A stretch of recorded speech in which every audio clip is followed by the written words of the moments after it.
Bonjour à toutes et à tous. Donc, il y a quelques temps, je vous avais parlé de différents systèmes de stockage d'énergie, notamment sous forme d'air comprimé. Et la question, c'est comment ensuite restituer cette énergie à notre système, à notre maison. Et pour moi, une des façons les plus intéressantes, ce serait d'injecter le courant directement dans le réseau domestique de la maison, à faible quantité, donc à peu près la quantité qu'il faut pour alimenter la maison. L'idée, c'est de pouvoir passer la nuit, injecter juste suffisamment pour combler la consommation de la maison pendant la nuit, et ensuite le lendemain on va pouvoir essayer de recharger le stockage d'énergie. Alors pour faire ça, évidemment il y a les systèmes électroniques comme les onduleurs réseau, les micro-onduleurs, mais ici il s'agit de transformer plutôt un mouvement mécanique, c'est-à-dire ça va être le moteur à air comprimé qui va tourner et qui va produire une énergie mécanique qu'il va falloir ensuite reconvertir en énergie électrique. Et dans ce cas, ce qui me paraît intéressant, ce serait d'avoir un générateur asynchrone qui va injecter au réseau. Les générateurs asynchrones, ils ont l'avantage de ne pas nécessiter d'avoir une vitesse constante fixe. Ils peuvent fonctionner avec une vitesse variable, et plus la vitesse va augmenter, plus ils vont injecter de courant au réseau et plus ils vont forcer entre guillemets sur la partie mécanique. Et donc c'est beaucoup moins difficile à régler par rapport à un générateur synchrone où il va falloir que la fréquence soit pile poil la bonne pour que ça se synchronise sur le 50 Hz du réseau. Un moteur asynchrone ou un générateur asynchrone, c'est quasiment la même chose, donc il se caractérise par le rotor qui est une cage d'écureuil dans laquelle il y a des courants qui sont induits par les champs magnétiques extérieurs.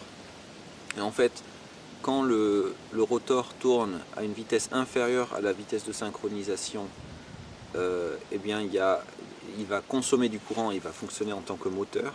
Et si on le fait tourner plus vite que la vitesse de synchronisation, eh bien il va produire du courant et il va fonctionner en tant que générateur. Donc ça demande a priori zéro électronique, il faut juste avoir un réseau en gros. Donc c'est ça qui le rend très intéressant. Donc il y a quelques années, j'avais déjà fait des essais avec des moteurs asynchrones monophasés qui étaient très petits et qui faisaient fonctionner des ventilateurs de base.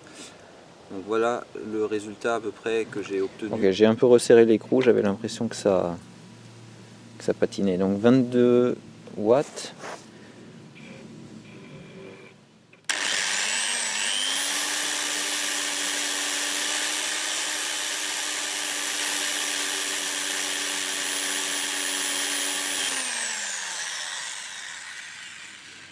Donc là 21,4 on a réussi à descendre. Sachant, on recommence avec le ventilateur pour voir. Avec le ventilateur, on consomme 25 watts.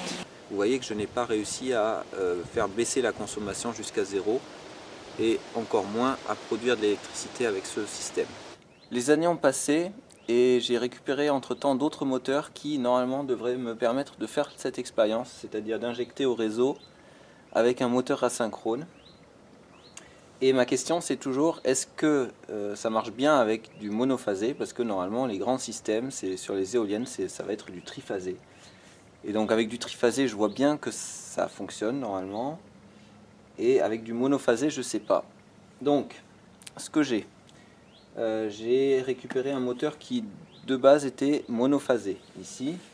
Mais je l'ai converti en triphasé et je l'alimente avec un boîtier comme ça, qui me permet de faire varier la fréquence. Donc ce moteur, il va me servir de moteur, vraiment. Et ici, j'ai un moteur triphasé asynchrone. D'accord? Donc tel quel, il ne va pas fonctionner sur le monophasé. J'ai branché deux phases sur le monophasé et j'ai rajouté un condensateur de 14 microfarad qui me permet d'essayer de le faire fonctionner en tant que moteur. Alors je vais vous montrer. Là, si je le branche, il consomme 232 watts. Ce que je voulais rajouter, donc les deux moteurs tournent à 2880 tours minute. Celui-ci c'est exactement ça et celui-ci c'est un peu... bon, il y a une fourchette qui est indiquée dessus. Donc là on est assez proche de la vitesse nominale. Hein. Voilà, il y a des erreurs. On était à 2700 et quelques. Hein. Voilà, donc là on est assez proche de la vitesse nominale avec ce condensateur de 14 microfarad. Maintenant, comme nous montre Christophe 48, on peut aussi faire fonctionner de tels moteurs en tant que générateur grâce au condensateur justement. Donc, comment je fais ça? Donc là, je ne vais pas le brancher ici. On va regarder la tension que ça nous sort sur le wattmètre là, qui fait aussi voltmètre. Alors, donc là, je vais démarrer le gros moteur.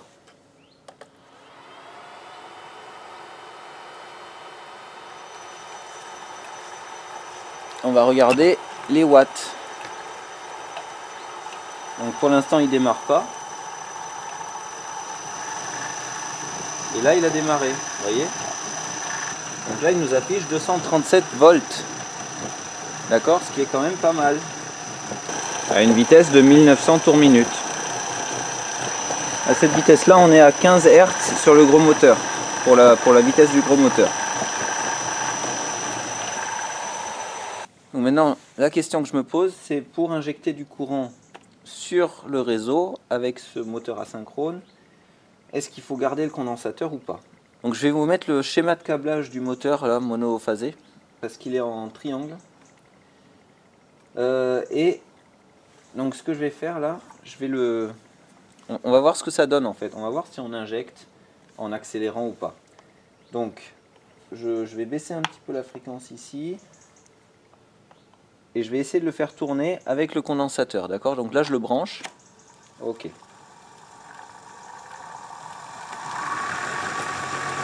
Donc là on doit consommer un petit peu plus. Non, même pas. On est toujours aux alentours de 230 watts. Ce que je vais faire maintenant, je démarre le gros moteur pour essayer de le faire tourner plus vite que la vitesse nominale. Ouais, on est vers 2700 tours minute là. Donc je démarre le gros moteur. Ok, donc là ça va freiner parce que le gros moteur tournait moins vite. Donc, qu'est-ce que ça donne ici? Je pense que là on tourne moins vite que la vitesse nominale. Ouais, donc là on consomme plus, d'accord? On consomme 300 watts, 308 watts. Ça se voit pas sur la caméra, mais c'est pas grave. J'accélère un peu. Ok, on consomme moins. Donc là on est à 260 watts. Ok, j'accélère encore un peu.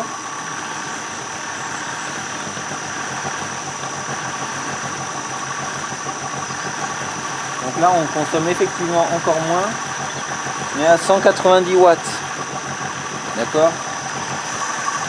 J'accélère encore. Et là la courroie elle commence à siffler là.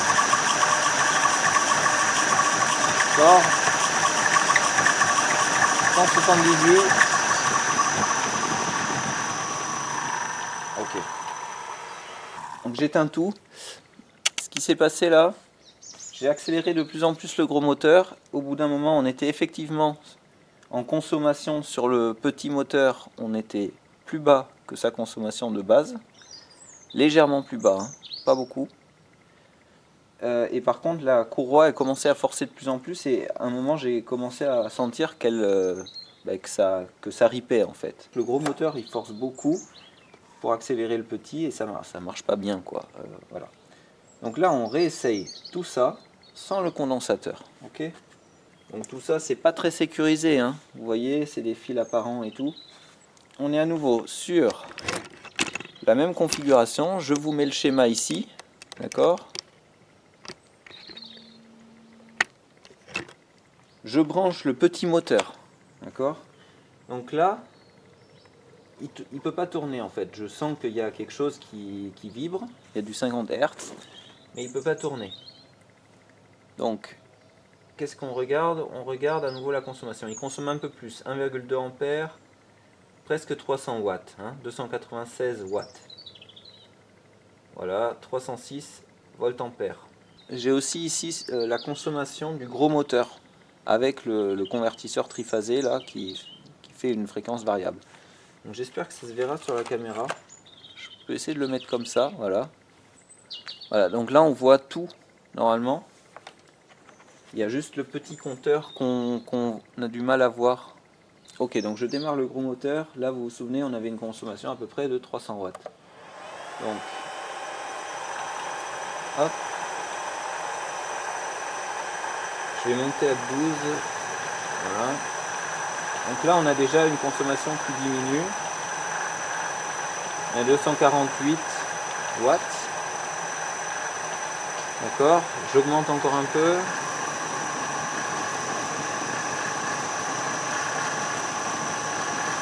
Donc 180.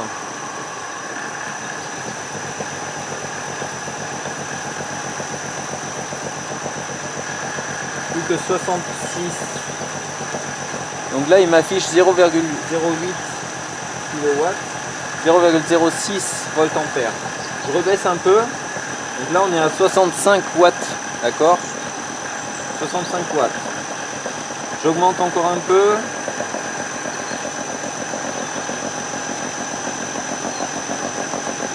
Ah. Ça a augmenté.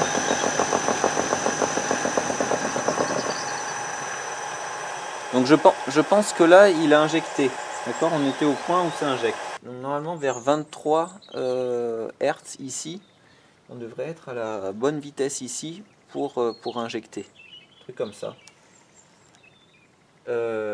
Donc on va réessayer de trouver le point où ça bascule, où on est à 0 watts en gros et qu'on commence à injecter. Donc je me mets à 18 Hz. Donc 136 watts. Ok, j'accélère un peu. Donc 77 watts. J'accélère un peu. 52 watts. 25 watts. Et là on est à nouveau plus haut. 15. Il m'affiche 0 kW, c'est rigolo. Il m'affiche 0 kW et par contre 64 volts ampères avec un facteur de puissance de 0,015. Ok, j'accélère encore un peu. On est à nouveau à 85 watts, 112 volts ampères. Facteur de puissance, il est remonté, il est à 0,6. J'accélère. 137 watts. 175 volts ampères. Facteur de puissance 0,6.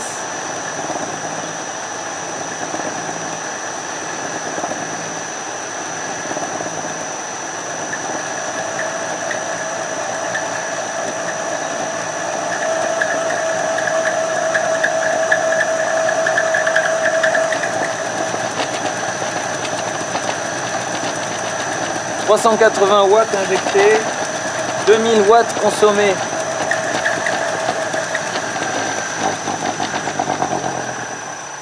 Donc on a réussi à injecter du courant. Là, à la fin, je suis monté dans les 380 watts. Mais par contre, le gros moteur, il consommait 2000 watts. Donc c'est pas un très très bon rendement. C'est un rendement de moins de 20%. C'est pas bon du tout. Je m'attendais un peu à avoir un mauvais rendement. Mais il y a quand même un système comme ça sur les anciennes éoliennes. Donc je me disais, ça peut pas être si gros que ça.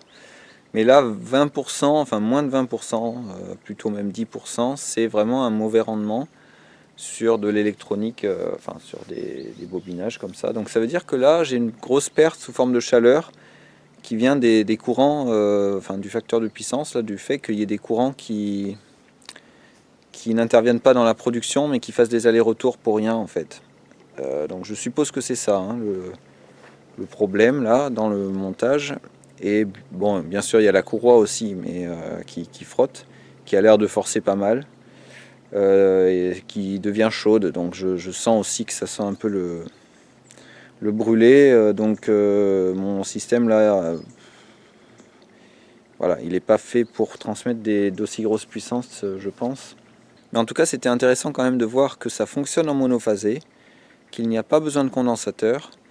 Et bon, je suppose que sur un système mieux dimensionné, en triphasé, etc., on va avoir un rendement quand même meilleure, puisque en fait il existe des générateurs qui sont prévus pour l'injection réseau comme ça, qu'on peut acheter en Chine, hein, et Olivier Guérin en utilise un pour son gazogène, pour tester son gazogène. Donc c'est vraiment un générateur uniquement pour l'injection réseau, et je pense qu'il est en triphasé et qu'il fonctionne sur ce principe-là de générateur asynchrone couplé au réseau.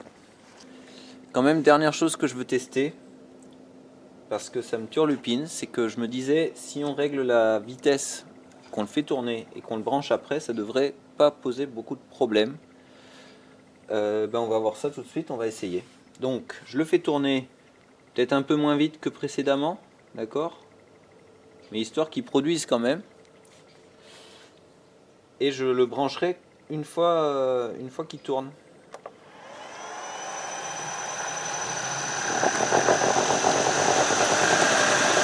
Il consomme 850 watts. Je branche. Ça la ralentit. Ok. 1325 ici, en consommation. Elle produit 137 watts. 164. Ah, c'est des volts ampères réactifs. 200 volts ampères. Donc je recommence en accélérant un peu plus.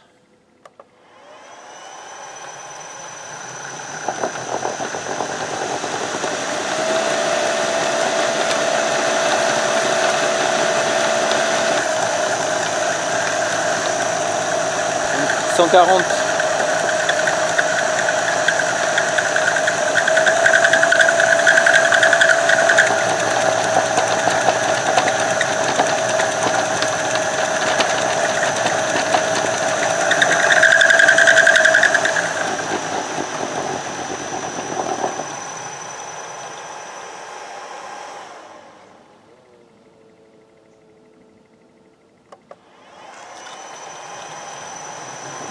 Et là, on remarque qu'il y a des interférences qui viennent et qui repartent.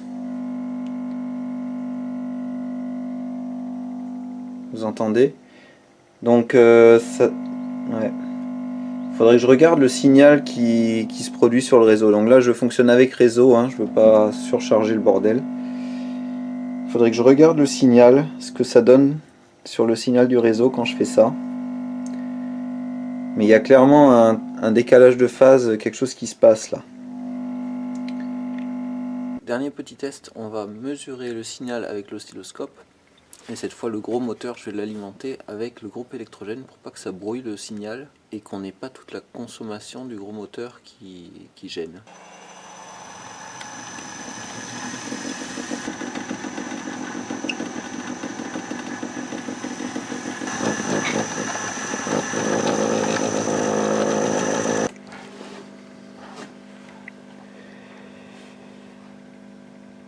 Donc là, il a l'air de charger.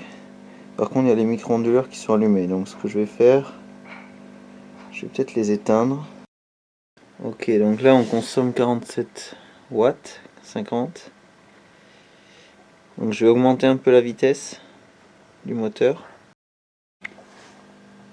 Ouais, donc là, j'ai encore augmenté un peu la vitesse. Et il y a des variations. Vous entendez le multiplus.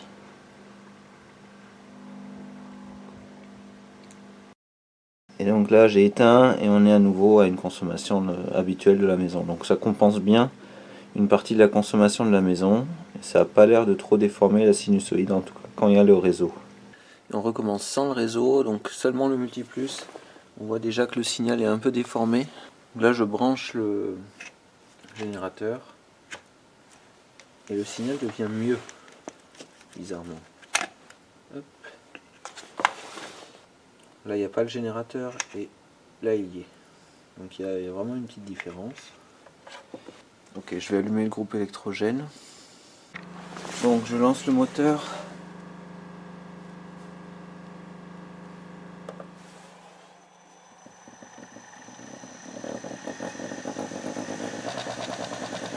Attention, je branche.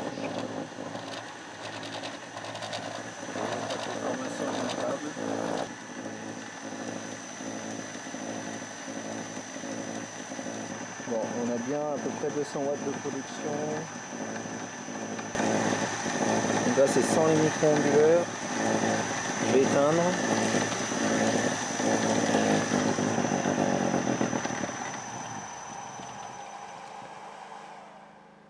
Ok, donc là on consomme évidemment 300, presque 400 watts. Je rallume.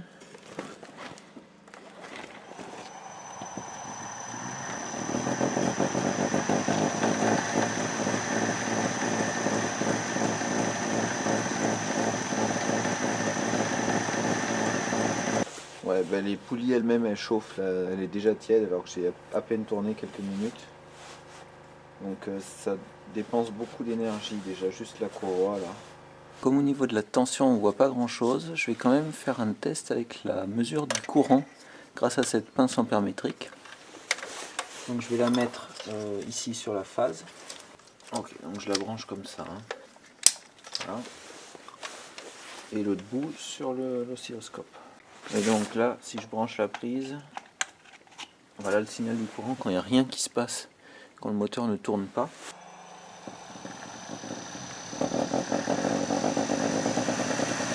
Je branche.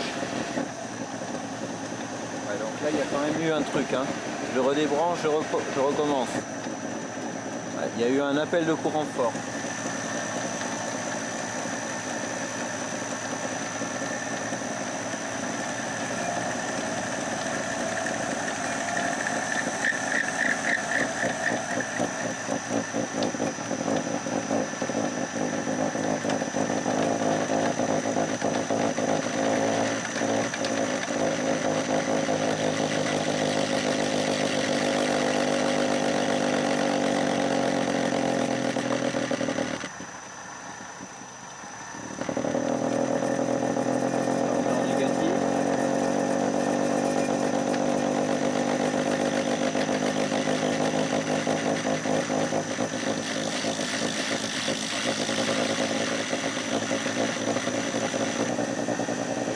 Attention, je branche.